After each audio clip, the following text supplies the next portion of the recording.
Good afternoon, Bridget. My name is Courtney, and I will be your counselor for your next round of sessions. How are you doing today? I'm good. I'm excited to meet with you and to see where this goes. Perfect. First we have like some of like the upfront, like front of the house type of stuff that we have to get over. Are you cool with having part of our session today be about all of that? Yeah, absolutely. All right, perfect. So first we're going to go over the confidentiality and our limits to our confidentiality. First off, I want to say about like 99% of what's said during these conversations will remain between the two of us.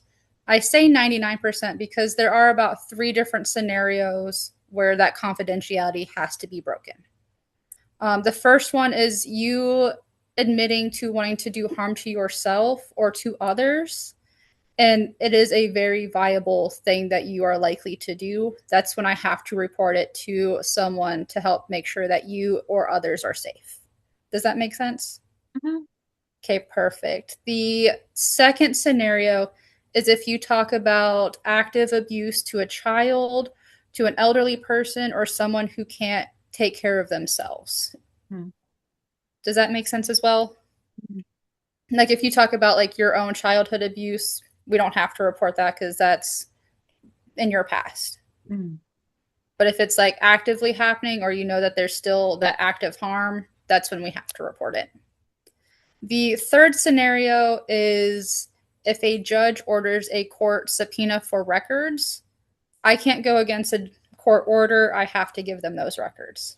Those are very few and far between, so that's not something that will likely come up, but it's something that I needed to discuss with you. Does that make sense? Mhm. Perfect. Next, we are going to go into our cancellation and no-show policy. For my practice personally, I allow cancellation up to 24 hours where it's you don't have to like pay a late fee, you don't have to pay anything like that. We can just go ahead and easily reschedule you. Um, my no-show policy is within a span of that 24 hours leading up to your appointment. If I don't hear from you, then we do charge half of what your session was like for. Does that make sense? And then you can reach me at my email at any time to let me know that you need to cancel or reschedule. Or you can also call our main office and they'll be happy to do that for you as well. Okay. Next, we're going to go over to the risks and benefits of therapy, especially with us doing telehealth versus us being in the office. The benefits is we get to do this from wherever as long as we have internet access. The downside, if we lose internet connection, that can get wonky. But if we lose internet access during our sessions, then I will reach out to you to reschedule when we get get that fixed, and that will not go against you at all. Another benefit is that you'll start to get your confidence, you'll start to like get the skills and tools needed to help you through difficult situations, and eventually you won't have to be in therapy. But I do highly suggest continuing therapy like on and off as like a refresher to help Mhm. you like maintain your skills and tools. Another risk of this being all online is that even though this is a private line and it's encrypted for our building specifically for our practice, there is the likelihood, or not really like a strong likelihood, but it's a possibility of something happening in our internet and connection being hacked. But we go through great lengths to make sure that that doesn't happen. You also have a right to your client records. So at any time that you want them, you can either email me or you could contact the front office and we will get you your records.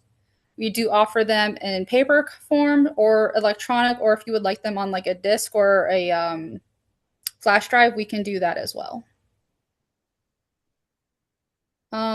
I've already touched base on this a little bit, but the communication with me outside of our treatments, you will have access to my email.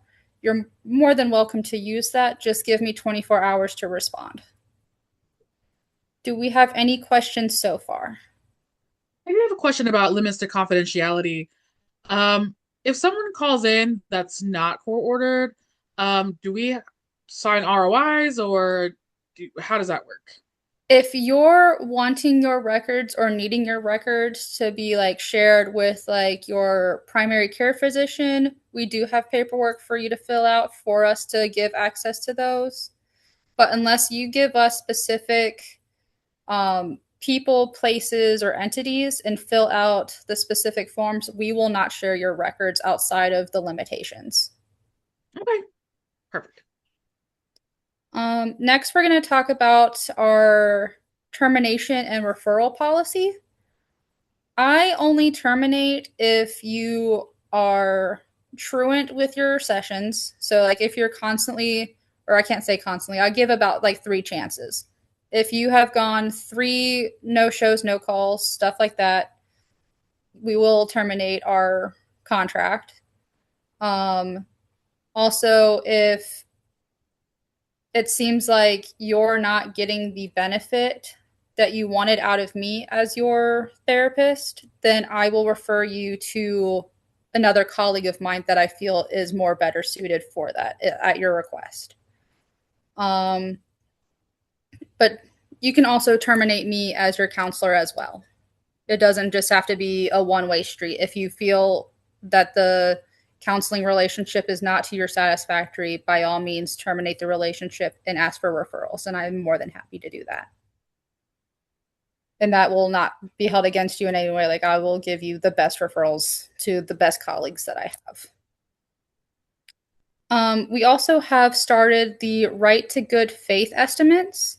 It's kind of like when you go to your doctor's office and they give you an estimate of how much like a surgery or a procedure or a medication will be.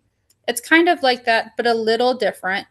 Ours is a very broad range of an estimate because it's based off of if you do a 30-minute session or an hour session, how many sessions a month that you do, which we'll get to that at the end of our session, today's session. We can discuss like how many visits you want to have per month. And then we can discuss how many months you would like to be in treatment versus like how many years you also see your goals being met through counseling. And then that all can get estimated together for you. So you know like what your cost is versus like out of pocket expenses. And if you have insurance, we can talk about that as well. And then what our counseling relationship will look like. It's definitely going to just be our in treatment sessions and whatever email conversations that we have about your treatment and your if you need your appointments rescheduled and stuff like that. Um, Anything outside of that will not be tolerated because this is a professional relationship. We're not best friends. If you're wanting to like go to the movies with someone, you have your own little network of friends to go see your movies with. Any questions about any of that? Mm-mm. Nope. All right. Well, thank you. And then we can get rolling on with the next thing, okay? Okay, awesome. Perfect. And then, Caitlin, whenever you're ready. All right. So, I like that you spoke very clearly and you spoke with intent. One thing that I noticed is when you were talking about limits to confidentiality, I think that you got your words mixed up a little bit because you said it was very viable that your client would uh like commit self-harm. So like maybe your words got a little Okay. mixed up there. Because I was trying to see if it was like a more of like how they were saying it made it seem more viable than just going through like their thought processes. So Yeah, I I'll make think sure I work on that wording. that's a little confusing because I double checked. I looked up what viable meant, Yeah. and the way it was said made it seem like, oh, you're eventually going to want to commit self-harm. Yeah. So just be careful. And Yeah, I'll maybe, definitely work on that phrasing. yeah, and then you know, uh so maybe like having your wording, like more simple, like Okay.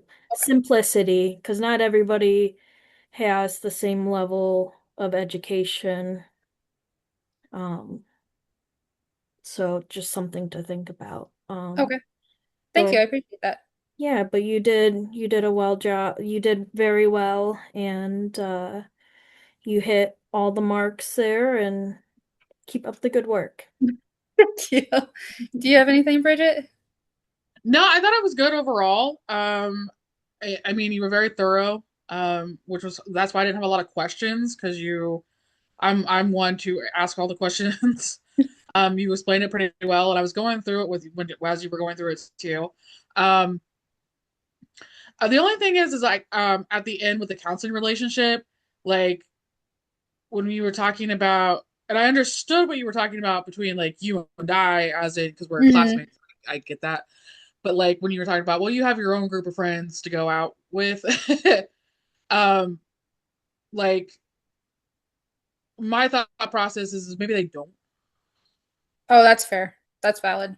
Yeah, like maybe they're like, oh, well, maybe they're talking with us because they don't have any, you know what I mean? Like because we don't know their history yet, we don't know them as a person yet. So I was just like, Yeah. oh, maybe they don't, maybe they, because we talked about grief on Monday because we were like, what if you lose your spouse, now their best friend is no longer with Yeah. them. So I need Like, to reword how I talk about that as well. right, yeah, it was Like just probably that's I the should have said that it's like inappropriate for us and like more appropriate for you to like, okay. right. Yeah, it was just more of a friendly, hey, that's something I feel like we would say between us as friends, not like, Yeah. therapeutic. But other than that though, you did a great job. So, Perfect. I'll make sure I add those notes to kind of like the rough script that I write out for these things to mhm, tweak it and that way I can update it. So thank you both for the feedback. I appreciate it. welcome. I did get a notice. Oh, can you go ahead and end the recording?